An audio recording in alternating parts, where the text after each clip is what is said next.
시청자 여러분 안녕하십니까? 민경욱 의원이 선거 부정의 주요한 증거라고 내놓은 실물 2건에 대해서 선관위가 대검에 수사를 의뢰했습니다. 저는 이건 상당히 중요한 어떤 사태의 진전이라고 봅니다. 왜냐? 민경욱 의원이 주장하는 선거 부정과 관련해서 실물이 국민들이 보기에 그 실물이 제시된 것은 이 2건이기 때문입니다. 사전 이 비례대표 투표 용지, 그러니까 당일날 치러진 이 투표에서 투표 관리관의 도장도 찍히지 않고 이 번호표가 찢어지지도 않은 이 원본 그대로의 비례대표 투표용지 6장이 사전투표지를 보관하는 보관함에서 발견됐다. 그러니까 이것은 사전투표 조작에 관한 중요한 증거다라고 제시를 하는 것이죠. 민경욱 의원이.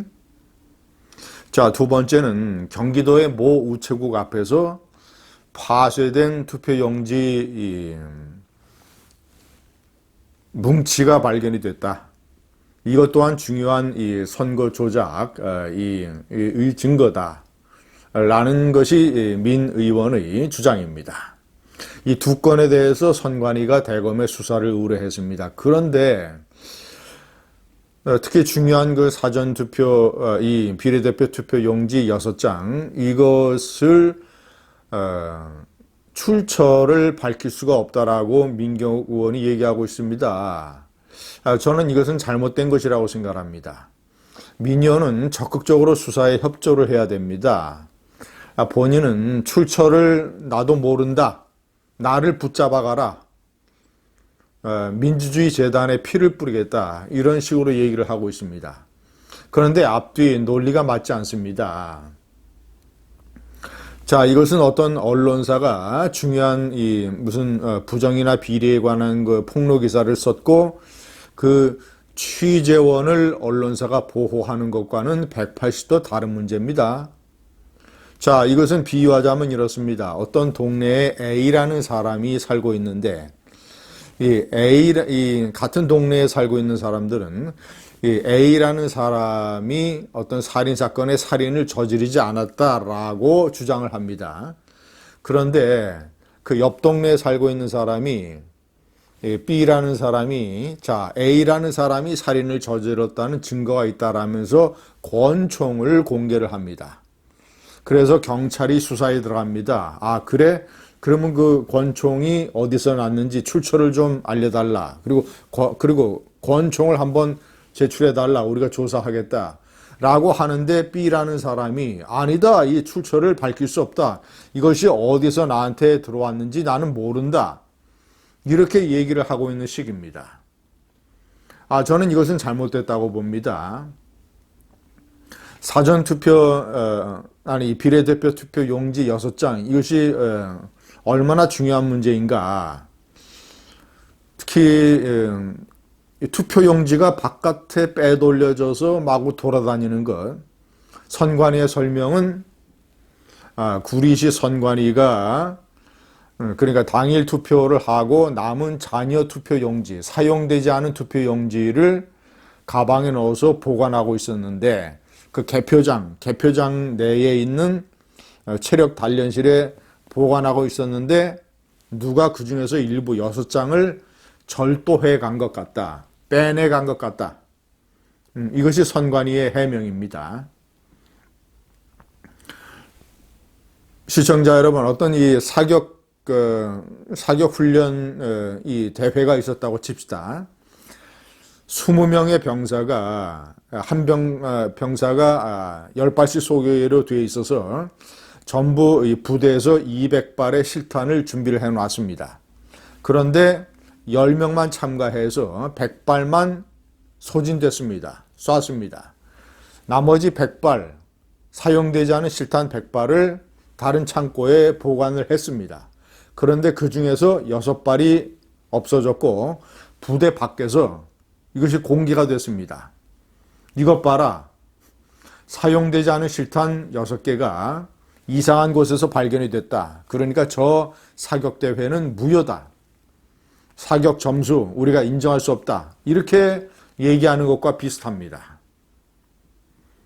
그러면 그 실탄 6발이 어디서 나왔는지 그 출처만 살펴보면 쉽게 해결이 되는 건 아니겠습니까?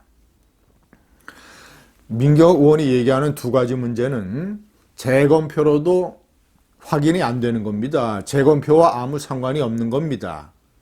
선관위의 주장대로 자녀 투표 용지가 돌아다니는 거라면, 그런데 민연은 그것이 사전투표 보관함에서 나왔다. 그러니까 사전투표가 조작이 됐다라는 주장 아닙니까? 재검표로도 확인할 수 없으니까 검찰이 신속하게 수사를 해야 되고, 민경욱 의원은 100% 수사에 협조를 해야 됩니다. 본인이 진실을 원한다면.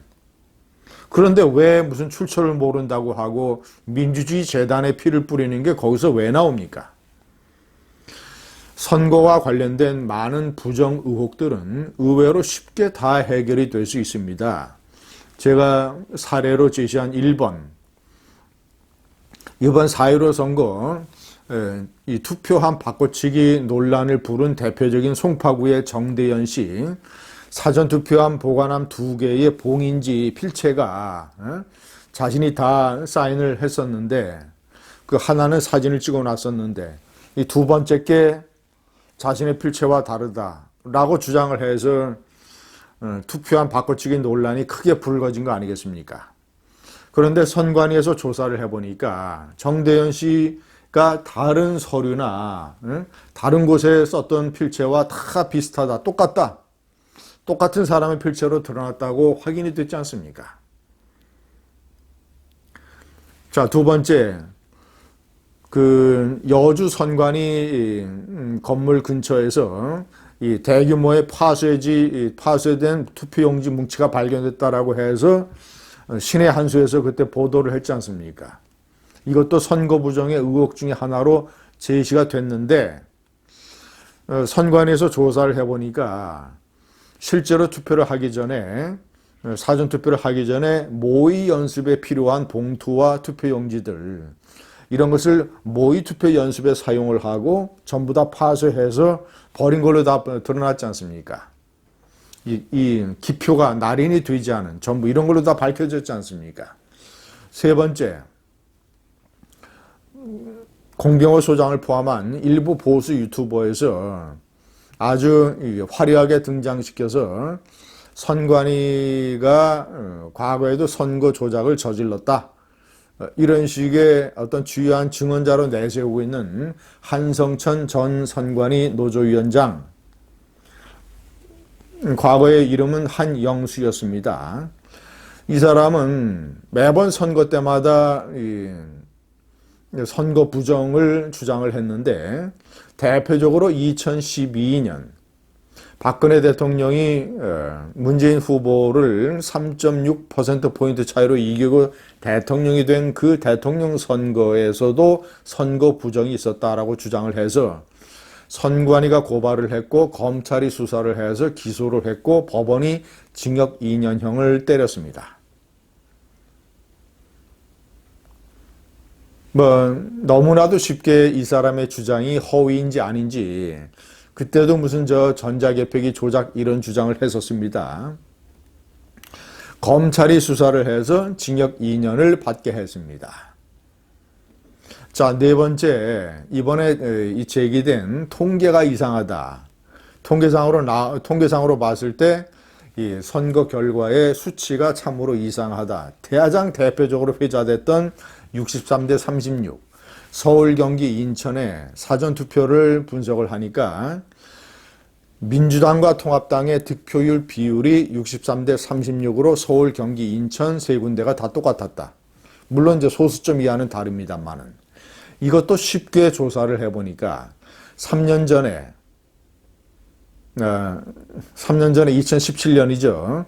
문재인이 당선된 그 대통령 선거 때도 서울, 경기, 인천에 문재인 후보와 홍준표 후보의 득표 비율이 67대 33으로 세 군데가 기가 막히게 똑같았다. 그때 박근혜 정권 때였습니다. 황교안 권한대행 때. 자, 8년 전 지방선거 때 2012년 이명박 정권 때였죠. 그때 지방선거의 비례대표 2012년 총선 때죠. 2012년 총선 때 비례대표 득표율 서울, 경기, 인천이 당시에 그 한나라당과 민주당 53대 47로 서울, 경기, 인천이 똑같았다. 너무나 간단한 조사로 63대 36이라고 하는 가장 대표적인 이상한 통계라고 하는 것의 비밀도 밝혀졌지 않습니까? 너무나 간단하게. 시청자 여러분, 민경욱 의원이 얘기한 투표지 6장, 그리고 이 우체국 파쇄 뭉치도 검찰의 간단한 수사로 밝혀질 겁니다. 진상이 드러날 겁니다. 민경욱 의원은 그 물건도 검찰에 제출을 해주고 어떻게 입수가 됐는지 출처를 자세하게 밝혀야 됩니다. 국민과 진실을 위해서. 감사합니다.